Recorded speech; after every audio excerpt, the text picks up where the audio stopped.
Olá, queridas irmãs, queridos irmãos, meus amigos, minhas amigas. Hoje é segunda-feira, dia 29 de maio, e estamos completando 219 dias seguidos de leitura do livro de Mórmon.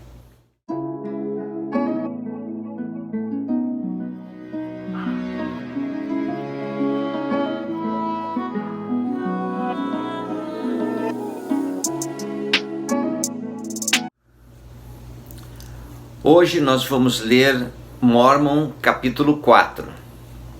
Continuam as guerras e carnificinas. O iníquo pune o iníquo. A iniquidade é maior do que nunca em toda Israel. Mulheres e crianças são sacrificadas a ídolos. Os lamanitas começam a varrer os nefitas de diante de si. Aproximadamente 363 a 375 depois de Cristo. E então aconteceu que no 363º ano, os nefitas saíram da terra de desolação e subiram com seus exércitos para atacar os lamanitas. E aconteceu que os exércitos dos nefitas foram rechaçados novamente para a terra de desolação. E enquanto estavam ainda cansados, uma nova tropa de lamanitas atacou-os. E tiveram uma batalha sangrenta, de modo que os lamanitas ocuparam a cidade de desolação e mataram muitos dos nefitas e fizeram muitos prisioneiros. E os restantes fugiram e uniram-se aos habitantes da cidade de Teancum. Ora, a cidade de Teancum ficava na fronteira perto da costa e ficava também perto da cidade de desolação. E foi por terem os exércitos nefitas atacado os lamanitas que eles começaram a ser destruídos, porque se tal não houvessem feito, os lamanitas não teriam tido poder sobre eles. Mas eis que os julgamentos de Deus sobrevirão aos iníquos, e é pelos iníquos que são os iníquos punidos, porque são os iníquos que incitam o coração dos filhos dos homens ao derramamento de sangue. E aconteceu que os lamanitas fizeram preparativos para atacar a cidade de Teancum. E aconteceu que no 364º ano, os lamanitas atacaram a cidade de Teancum, a fim de se apoderarem também da cidade de Teancum. E aconteceu que foram repelidos e rechaçados pelos nefitas.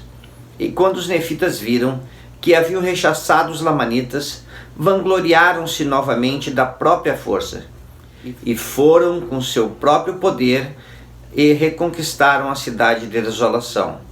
Ora, todas estas coisas haviam ocorrido, e houve milhares de mortos de ambas as partes, tanto dos nefitas como dos lamanitas.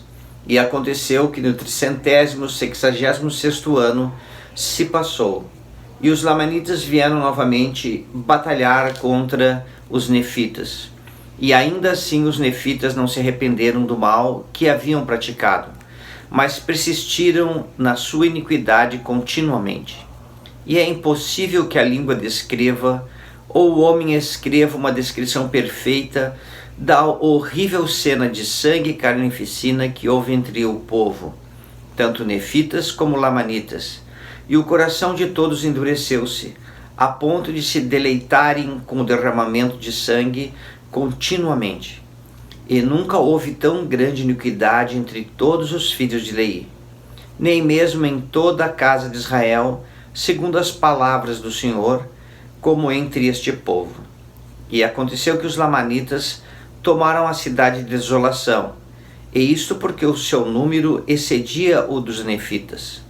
E marcharam também contra a cidade de Teancum, e expulsaram seus habitantes, e fizeram muitos prisioneiros, tanto mulheres como crianças, oferecendo-os em sacrifício a seus ídolos. E aconteceu que no 367º ano, indignados por terem os lamanitas sacrificado suas mulheres e filhos, os nefitas atacaram-nos com tanta fúria que os derrotaram e novamente os expulsaram de suas terras. E os lamanitas não voltaram a atacar os nefitas até o 375º ano. E neste ano eles desceram com todas as suas forças para guerrear os nefitas, e não foram contados por causa de seu grande número. E daí em diante os nefitas não conseguiram mais ter poder sobre os lamanitas, mas começaram a ser eliminados por eles como orvalho sob o sol. E aconteceu que os lamanitas desceram para atacar a cidade de Desolação, e travou-se uma terrível batalha na terra de Desolação, na qual eles derrotaram os nefitas. E eles fugiram novamente e foram para a cidade de Boaz, e lá enfrentaram os lamanitas com grande ousadia, de modo que os lamanitas não os derrotaram senão quando efetuaram um segundo ataque. E quando os atacaram pela segunda vez, os nefitas foram rechaçados e mortos numa grande carnificina. Suas mulheres e seus filhos foram novamente sacrificados a ídolos. E aconteceu que os nefitas tornaram a fugir, levando consigo todos os habitantes, tanto das cidades como das aldeias. E agora eu, Mormon, vendo que os lamanitas estavam prestes a dominar a terra, dirigi-me à colina de Sim e retirei todos os registros que Amaron havia escondido para o Senhor. E assim concluímos mais um capítulo do livro de Mormon. Queridas irmãs, queridos irmãos, sou tão grato por esta grande, por esta imensa e maravilhosa bênção de juntos podermos ler o livro de Mormon. Continua firme, continua constante. Eu sei, às vezes, todos nós passamos por grandes sacrifícios pessoais, seja de doença, seja financeira, seja por aflição, com problemas com filhos, familiares, enfim, problemas de trabalho, mas que possamos conservar nossa mente firmes no Salvador Jesus Cristo e exercer fé nele. E ele tem poder, ele sabe como nos salvar, como nos ajudar.